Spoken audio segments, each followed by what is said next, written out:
in level 1, we always start with the actual task level. So it's the chair side, the secretary, the hygienist. I want them working on that for the first month and a half. And in that time, so the first meeting is kind of a get acquainted meeting. Boy, everybody really likes you. This really seems like it's the right place for you. I want you to really feel good about yourself. Do you have any questions about how we're going to be doing what we're doing?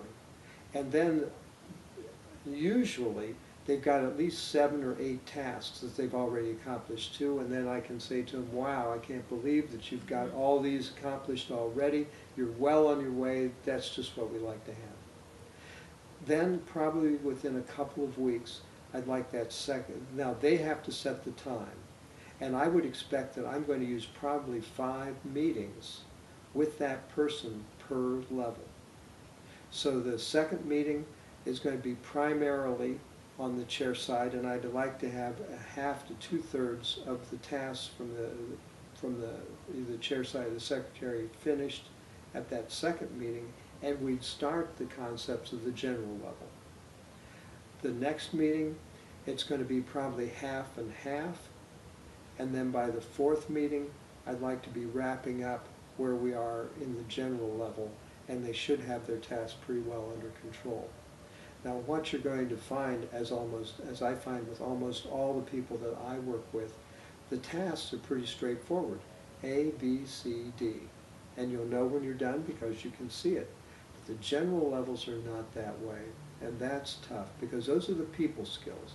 There are a lot of dentists in particular, because we are so oriented to accomplish things with our hands that we can see and we can build on. But the people skills are tough. You can help people develop the skills that they have, people skills, but you can't take somebody that doesn't have people skills and hope to train them within the structure of the office. It just doesn't work. So there are a lot of the staff really find the general levels to be much more difficult, and will try to talk to me about, well, do we really need the general levels because they are so task oriented? There will be a tendency for you, as you're getting into this, to think, how can I be handling these kinds of things? Because they are all feelings, they're all the intangibles that go into a relationship. But on the other hand, if your staff is good at that, you'll have a great staff and a great practice. Skills aren't where you build long-term relationships. You build long-term relationships by caring about other people and noting when they're having a problem and really caring about them, and that comes across to those patients. And because at times some staff will treat it almost like a game. Well, I'm going to learn this, learn it for the test, perform in the level meeting, and then be done. And I have focused a lot in the last year or two on, this is not a game.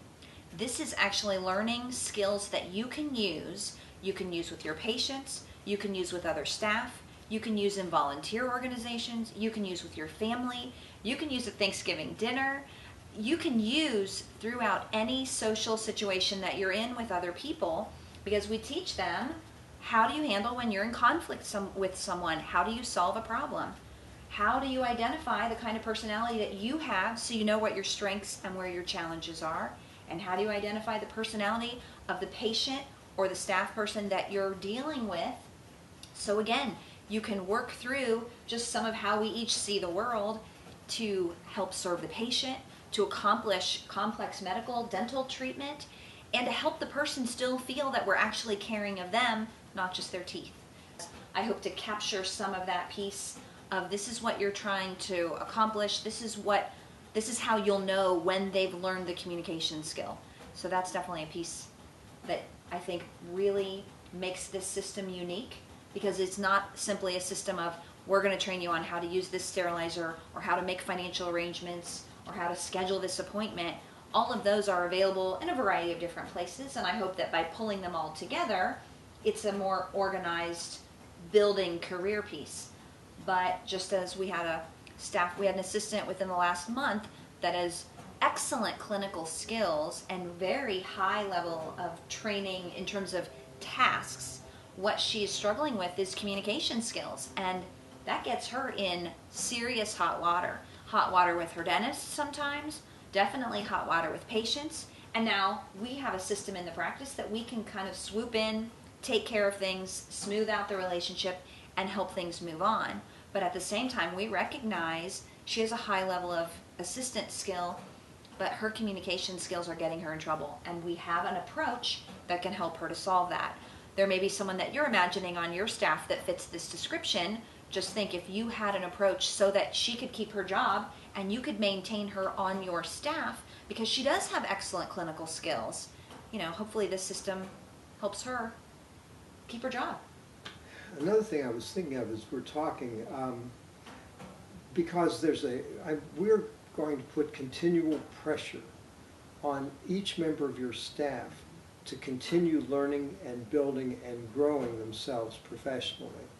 Anytime you put continual pressure on somebody to learn new things and apply those things, they're going to make mistakes. The way that I explain that to the patient or to the staff member is you only have two choices. You continually repetitively doing what you exactly know what to do, and you will make very, very few, if any, mistakes, but you won't be growing. So as soon as I ask you to continually learn new skills and apply those on a routine basis, then as those mistakes happen, one of two things. The mistake is going to be, you're going to deal with it one of two ways. The one way is you're going to hide it, or you have done that, whatever it was, simply because it was better for you. Now the other way is that you're really trying, you were doing the best you could, you just messed it up. Well, if you've tried and you were doing the best you could in terms of what the patient needs were, then I'll take care of it. There isn't anything that a staff member can't screw up that I can't unscrew. The nice thing for you as the dentist, as I'm listening to Dr. Smith, you have such the opportunity simply by being the dentist. The staff wants a relationship with you. They want to get to know you. They want to please you. They want you to like them. They want you to appreciate them. Even if you have a meeting where you feel like, I don't know what training, they still feel like that dentist spent a half an hour just with me to help me develop my career. I will tell you, you will be 1 in a million, because that simply doesn't occur. And then the next piece is they will then want to please you and do better and work harder and on and on. So in your next meeting, you genuinely can appreciate them and praise them and like them for the effort that goes into it. And hopefully, just like happened for me, at the same time, you're learning yourself how to manage your staff. So through this approach, it definitely can be a win-win. Your staff have the opportunity to move through specific criteria and learn new skills. You have the opportunity to learn how to manage them using specific criteria, and you become a better manager. And hopefully your patients also win, because so much effort is going into how do we make the practice perform better so that we can serve more families. And I think that's been an incredible opportunity because of this system. Which brings up another interesting point. So instead of the staff trying to just do what they need to do to keep on the job and stay out of trouble with you, all of a sudden now they become oriented toward improving themselves, improving their care of patients, caring for each other, developing their skills and personal relationships and all those sorts of things. And the more ways that you find to praise and reward these people, and not just money. Money is part of it, but when you're getting the right staff attuned to who you are and what you want, money is a factor, but it's not going to make or break your relationship with these other people on your staff. Okay, next question for you. How would a dentist figure out where their existing and seasoned staff fall into our level system? How do you figure out what the higher levels contain? Where do associate dentists fall? I mean, let's really start. Obviously, you're not going to start out with a whole bunch of new hires, unless you just started private practice, and that's a different animal. But if you've got, this is something you've got experienced staff members throughout the practice, and now you want to figure out what level does everybody fit into. What's your thoughts on how you would implement a level system kind of partway through practice? It's tough. When you start, what I would always recommend would be, don't start with everybody at one time. You start, in fact, it's in the orientation manual that you would receive as part of what we're doing. It will talk about how to go about that. But the one thing you've got to realize is that not everybody on staff is going to agree with this approach. And you've got to be tough. Either you're going to use this approach or you're not. You can't use it for some people and not use it for others. It's 100% off the top. Now, so everybody's going to start out. You can't tell your top secretary or your administrator that she's going to start at level 1 pay. That doesn't work. So nobody takes a pay cut. And everybody has the opportunity to see what their next level raise would be. So one of the first things I would recommend would be to sit down and think through with either your accountant or your administrator or whoever it is, what level of pay is each of your staff at right now? What level of responsibility, based on the tasks outlined in your manual, are they at right now? And to attain that level, how long should it take them?